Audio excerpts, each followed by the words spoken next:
Repair or replacement of tissue and organs is an urgent medical need, probably specifically important for our aging society.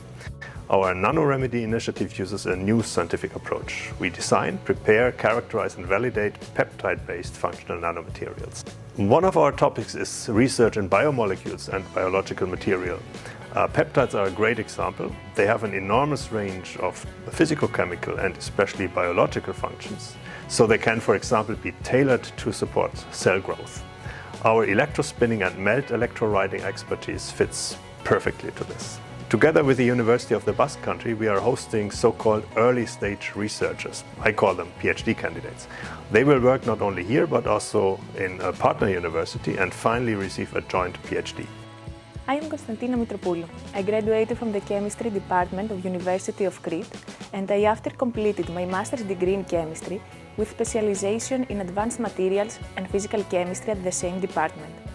Doing a PhD within the EU consortium is a remarkably interesting experience for me, as it offers a multidisciplinary working environment with educational mobility opportunities. At my project, we work with fibers with diameter in the scale of nano and micrometers that are created through the technique of electrospinning. The workshop we are holding at nanoGUNE is the first opportunity in our young project that all candidates meet. So it is very much about getting to know each other and of course each other's science.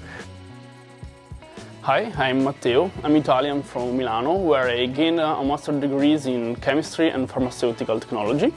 Currently, I joined nanoGUNE as a pre-doctoral researcher in the context of NanoReMedi International Project. The main focus of my project here in nanoGUNE is the production of biocompatible electrospoon fibers from short peptides and their physical characterization by spectroscopic methods in scanning modes, in specific with Raman, FTIR and ESEM. Hopefully, these fibers will be used as matrices for the preparation of flat grafts combined with the 3D printing of biocompatible polymers. This is the first time that the network is joined all together, and I can see a lot of seeds for the future grow up of this network, a lot of future collaboration between the researchers, PhD students, and to improve our research project in nanomedicine.